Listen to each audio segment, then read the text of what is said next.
I sing of golden-throned Hera, whom Rhea bare. Queen of the immortals is she, surpassing all in beauty. She is the sister and the wife of loud thundering Zeus, the glorious one whom all the blessed throughout high Olympus revere and honor, even as Zeus who delights in thunder. Hi, hello, this is Let's Talk About Myths, baby, and I'm your host, Liv, here with an episode I know so many of you have been waiting for. One I've been meaning to do for an age, one that is so due and necessary. Hera. That quote at the top of the episode was, as I'm sure you assumed, the Homeric hymn to Hera. And yes, that's it. And that's the only one we have. A travesty, I think. Fortunately, though, I am here to tell you more about her. Hera is getting many varied stories told today. The moments that formed her, the badassery that she did amongst the Olympians, and all that it led to. Because yes, this episode is also going to feed into next week's episode. Another exciting moment. Before we dive in, I'm going to start with an enormous thank you to everyone who's bought my book or pre-ordered my book, because guess what? It sold out in warehouses in the first couple of weeks, so they started to print more, and now it seems like it's sold out of most retailers too.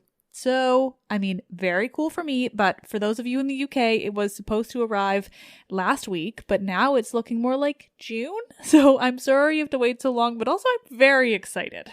Anyway, it's really fucking cool, and so thank you to everyone who bought it. Speaking of books, this coming Friday will be the conversation that I've mentioned already with Elodie Harper, the author of the new novel The Wolf Den, about women enslaved in a brothel in ancient Pompeii. I can't wait for you all to hear that episode and to read the book because it's really something. Highly recommend. But today, Hera. We all know who Hera is. She's so incredibly important to the mythology, but she's also done dirty in so many ways. She is an agent of the patriarchy, but it isn't really on her, and today we're going to look at that in as much detail as possible. Plus, one time she also staged a coup.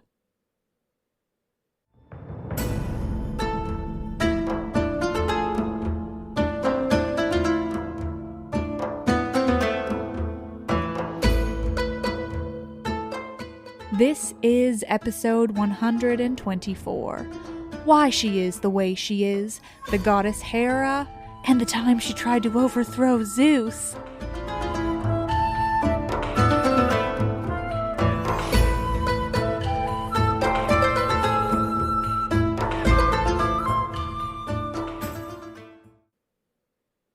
Hera is one of the original Olympians, one of the 6 gods born to Kronos and Rhea, one of the gods imprisoned in Kronos' belly before being freed by their brother, Zeus. She is the goddess of marriage and women. She wasn't always the queen of the gods. For the goddess of marriage, Hera's own marriage started on an absolutely horrifying foot. These siblings weren't always in love, if they ever were at all. Originally, they were just that. They were siblings. They were 2 of the 6 children born of that crazy period in the Earth's origins. Some even say that Hera was raised off in Oceanus with that titan and with Tethys, another titan. In that case, they weren't even raised together, Hera and Zeus. Hera was off on her own. Now, don't get hung up on a timeline here. There is only frustration that results when one tries to sort out why the gods are fully grown sometimes, children others, or what happens in between, when or how. It's not a thing. I tell you only because it emphasizes Hera as a person before Zeus, that she was a fully fledged goddess and woman before Zeus. Because she was. She did exist in a time before she was married to her brother, one of the worst men of all Greek mythology. So why did they even get married then? They weren't in love. Hera had a life before Zeus. Hera could have continued on like Demeter or Hestia without ever officially marrying anyone. But no, because Zeus. Hera was one of Zeus's earliest victims. Like I said, Hera lived a large part of her young life without Zeus. Again, it's just so different to say what ages the gods were at when anything happened, or if people even believed in ages for the gods. But what we do know is that Hera grew up away from him, so maybe there was a long period after she'd been vomited up out of Cronus' belly that she lived on her own, away from her siblings, being raised by nymphs and titans. Because eventually, when she was whatever horribly young age they decided girls should marry at, Zeus came looking for his sister. And prior to this, we're to believe that Zeus had already been with the titan Mnemosyne, who gave birth to the 9 muses, and with Themis, who gave birth to the Moire and the Horae, and maybe more. Basically, Zeus was getting around long before he and Hera were married. According to Robert Graves, who's referencing an Orphic fragment, he may have even already raped his own mother, Rhea. Yeah. And well, this didn't make him seem like a particularly interesting match to Hera. So when the siblings finally met as adults, or, I don't know, probably way too young adults, if not younger, Zeus was immediately intrigued by Hera. There was already the tradition of the main gods marrying their siblings, so he proposed marriage to her. Hera, though, wasn't into it. Gee, I wonder why. Hera wasn't interested, and she repeatedly told off Zeus. Told him she didn't want to marry him, she didn't love him, she didn't want to be his wife, etc., etc., etc. She made her feelings very clear and was reasonable and honest and just didn't want to marry the fucking guy. But guess what? Well, it's fucking Zeus, so do you think that mattered? No. Eventually, Zeus tired of trying to convince Hera directly, so he decided to go about his attempts to marry his unwilling sister in a little more of a roundabout kind of way. See, Hera had a thing for birds. So Zeus appeared to her in the form of a cuckoo bird. To Hera, there was just this lovely, adorable little bird there hanging around her. It seemed to be just begging to be made into her loyal pet. It was asking to be loved by her. Hera, being a kind and caring soul, befriended this cute little bird and kept it close to her, thinking, again, that it was just a sweet little bird.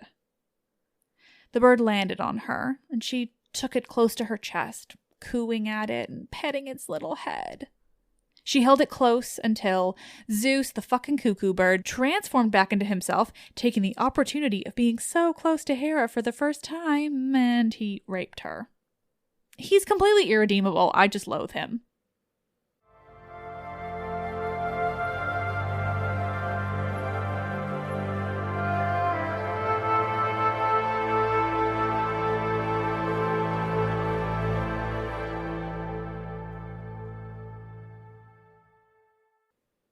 Somehow Zeus's deception and assault of Hera means that they will now be married and the woman will have to live a lifetime dealing with the absolute worst of the gods.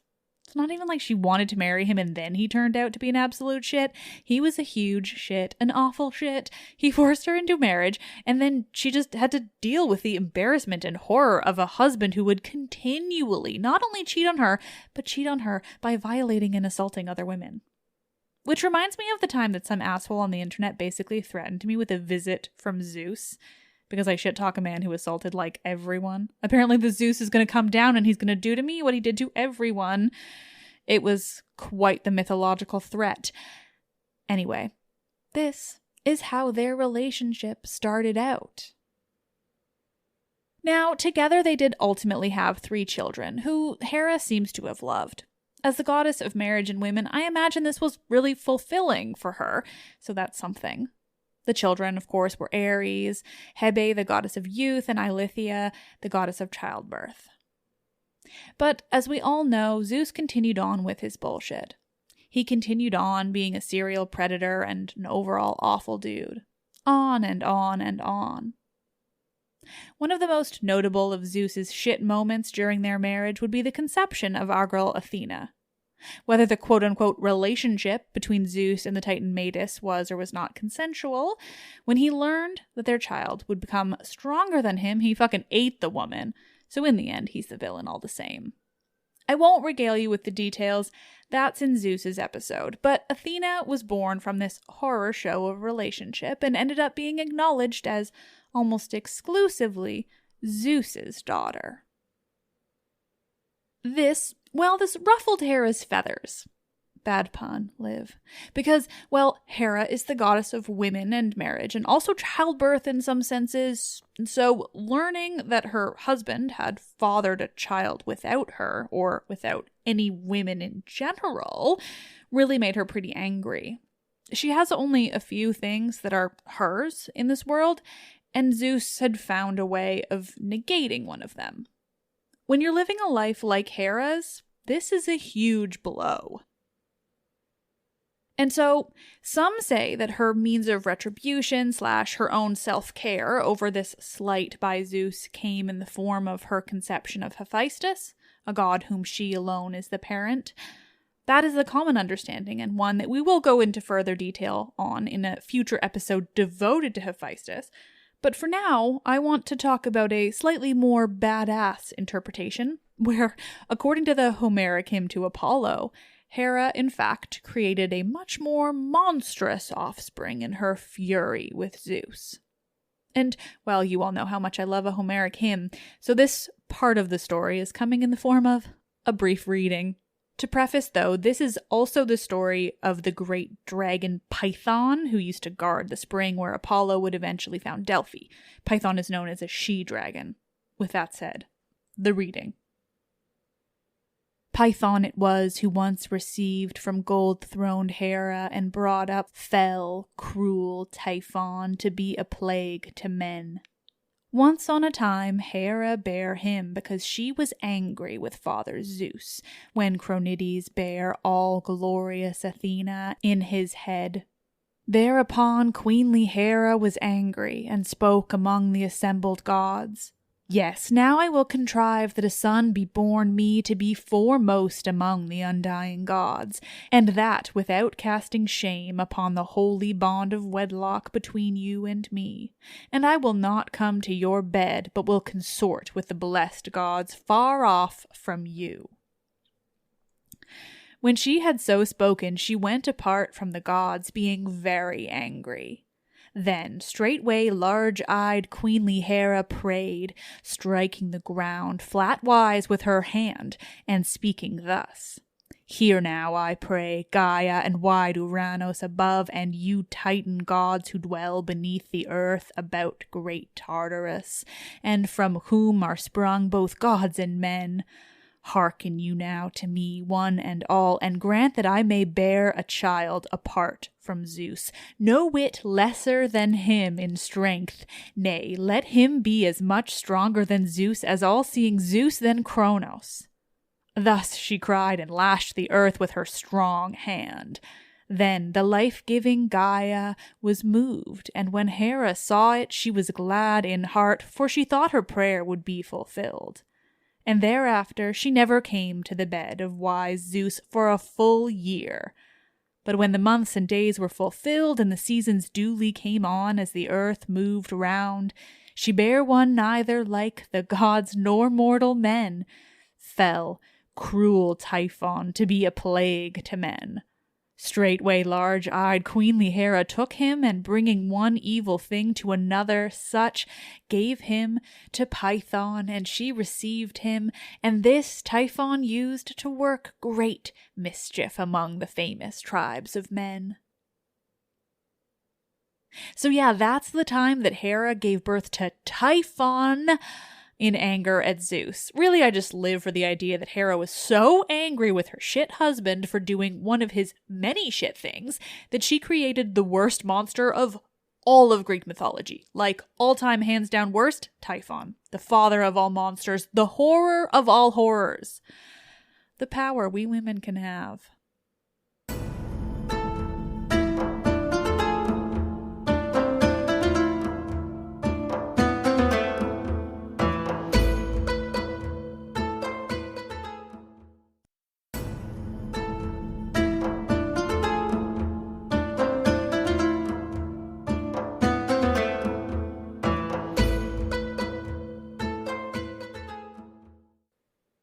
We finished today's episode with one of the absolute best and most badass stories that Hera has ever been involved with.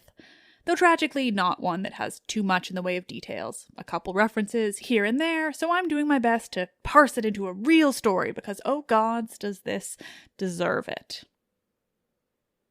First, though, another quick anecdote, because according to Pausanias, who was a travel writer in the 2nd century CE, there was a brief period where Zeus and Hera were officially separated in their marriage. She'd left him and was just hanging out, well away from Zeus and well away from Olympus. Pausanias says that Zeus wanted her back and was advised that this was the way to do it. He was to pretend like he was marrying another woman. So he dressed up a wagon or a chariot of some kind as if it was celebrating a marriage. He created a wooden figure that he then covered with a veil to fake an actual woman in the chariot, and he proceeded to pretend to be going through a marriage ceremony, which we're told is what finally convinced Hera to go back to him. Anyway, it's a bit weird, but I thought it was interesting, and I'm proud of her for actually trying to leave at one point. But now onto the good stuff, because spoilers that are already in the title, and I already said it earlier, it's a fucking coup! Hera, as we all well know, was not a fan of her husband's actions, as if I haven't made that perfectly clear today. He was an absolute shit to her, to women of Greece, to everyone imaginable, even in the case of Ganymede, a young man from Troy, who Zeus abducted and assaulted before installing the young man as his cupbearer. In return for Ganymede's abduction, Zeus gave his father, Laomedon, some fancy horses. And not to worry, that little divergence into the crimes of Zeus has a purpose that will become clear in next week's episode. Regardless, though, Zeus was an equal opportunity monster. He was a shit to men and women alike. Though I'd be lying if I didn't point out the difference. Ganymede was a mortal man abducted by Zeus, and he was given a spot amongst the Olympians as a cupbearer. Yes, so one can only imagine he was enslaved, which is horrifying, but most of the women ended up dead or worse. Anyway, Hera. This episode is off the rails. Hera was not at all a fan of her husband's actions. There was Ganymede, the youth abducted by him, who she was forced to look at, even in her own home on Mount Olympus. There were all the many women, mortal and otherwise. There were the Titan goddesses whom Zeus fathered children with. There were the countless examples for why Hera was angry with her husband almost all of the time. So there was that one time that she left him, like Pausanias says, and another time that she took her frustrations a little bit further. Hera called together the rest of the Olympians, everyone other than her husband, their king. They came together and discussed their opinions of their king. He was being a tyrant, a monster. Everyone agreed, and everyone agreed to help Hera do something about it. Everyone aside from Hestia, at least. It's tough to say why Hestia turned down the offer to stage an actual coup on the king of the gods, though I imagine it was more out of her general disdain for the whole mess that was Olympus. The others, though, all the other Olympians, they agreed. They agreed with Hera that her husband was a monster, that he was being tyrannical and awful, and that he shouldn't be permitted to continue on that way. So they staged a coup. Yes, you heard me. The Olympian gods staged a literal coup against Zeus, and a violent one at that. It happened while Zeus was sleeping soundly. Hera and the other Olympians, save for Hestia, who stayed out of that shit, crept up upon the king of the gods as he snoozed softly on Mount Olympus.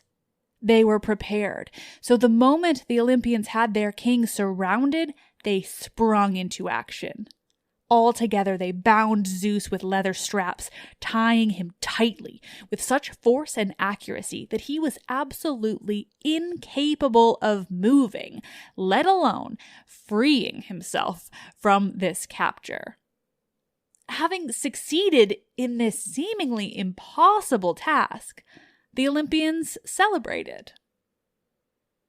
I like to imagine that Zeus, having obviously awoken by now, was screaming obscenities at them as they celebrated. You just know he was fucking furious, but he couldn't move a muscle, so he's just screaming away, threatening them with every imaginable punishment, talking about his own importance and strength. I mean, you know Zeus. Just imagine how he'd react to this situation. Fucking be hilarious.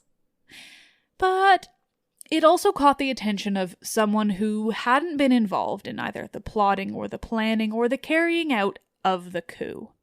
Thetis. Thetis, you might recall, was a nymph, but she was also the mother of Achilles. See, this little anecdote is told in the Iliad, just in passing, sort of a, hey, remember that time when you did this cool thing for me? See, Thetis witnesses this. The celebrations by the Olympians, the bound Zeus lying there completely unable to move. She probably hears all the obscenities, and she thinks, I think I gotta help Zeus out of this little pickle he's gotten himself into. She probably also thinks, what can I get for myself if I help Zeus? She immediately heads straight from Mount Olympus to wherever it is that Briareus, one of the Hecatonchires, was hanging out at this time. Tartarus, I guess. Provided by this time he was still guarding it to prevent the Titans' escape. In any event, she heads down, she gets Briareus, who she knows will help Zeus escape from the bindings of the other Olympians, because the Hecatonchires, having been freed by Zeus after Kronos' mess, are pretty indebted to him. And while the Olympians have him tied up pretty tight, no knots can defeat a Hecatonchire. Briareus accompanies Thetis back to Olympus, where she directs him to the hilariously angry and still very much bound Zeus. And well, again, the knots truly are no match for a dude with 100 hands. He uses so many of his hands at once, maybe all of them, and in an instant, the bindings of Zeus have been untied, and that god we all dislike so much is free. And, well, he's mad. Zeus is not a god that anyone wants to see angry for obvious reasons. He's a dick. And this moment only proves it further. I mean, to play devil's advocate, Zeus does have a pretty good reason to be angry in this case, even if we'd all still side with Hera because she has a pretty good reason to bind him up and stage the coup in the first place. Anyway, Zeus is pissed off and sets about doling out the requisite punishments. He determines that Hera's main co-conspirators were Poseidon and Apollo, and he punishes them accordingly. The other gods, besides Hera, of course, are given a free pass with the understanding that they were coerced into the coup. Poseidon and Apollo's punishment is servitude. Specifically, Zeus sends them down to earth to serve the king of Troy, Laomedon, who needs walls built around his new city. So, together, Poseidon and Apollo do indeed build the walls around the city of Troy. And what walls they are! Poseidon is incredibly proud of these walls, you see. They're his pride and joy walls. And even though this was punishment for their attempted coup, it appears that Laomedon was also expected to thank Poseidon in some way, payment or prayer or maybe some sacrifice. Frankly, the details, like I mentioned earlier, are not extensive. The point here is that Apollo and Poseidon built the walls around Troy, and that Laomedon then neglected to thank them in whatever way they were expecting. And this made Poseidon absolutely furious. But more on that next week, because today's episode is about Hera. With Apollo and Poseidon completing their punishment, Zeus turned to his wife, who would obviously require an even worse punishment than the one given to his brother and son. Hera's punishment was to be strung up in the sky. According to a Roman epic by Valerius Flaccus, quote, "First he hung up Juno from the wheeling sky and showed to her chaos in its horror and the doom of the abyss." We don't know for how long Hera remained that way, but suffice it to say, it was not an enjoyable experience for the woman. Finally, it might have been her own son Hephaestus who freed her from this punishment. According to that same Roman epic, this is actually what caused him to be thrown from Mount Olympus by Zeus. In any event, unfortunately, Hera learned her lesson, and there were no more attempted coups on Olympus. Today's episode was made both to ensure that Hera's story is told from her perspective, rather than all the times she punished women for Zeus's actions, but also to explain her as a character and to look a little bit deeper into what made her the way she was, and what outside motivations there were. Obviously, she is problematic. She notoriously punished women for things her husband did. But ultimately, of course she did. One, she couldn't exactly punish Zeus because look at the origin of their marriage and what happened when she did try to stand up to the tyrant just once. And two, she is ultimately an agent of the patriarchy. We don't have the stories that women told each other about Hera. We don't have their interpretations, what they believed, and how they understood the goddess of women. We just don't know. I like to imagine that she was an entirely different person in their eyes, that she was kind and caring and looked after the women who were violated by Zeus, that she was a goddess you went to when you'd experienced assault because you knew she would understand your experience. You knew she would take you in a huge warm hug and make everything feel just a little bit less horrible. If a goddess had gone through what you'd gone through and she too was traumatized, but she was able to overcome her trauma, then maybe you could too. That is the Hera I believe the women of ancient Greece knew and loved and prayed to when times were tough.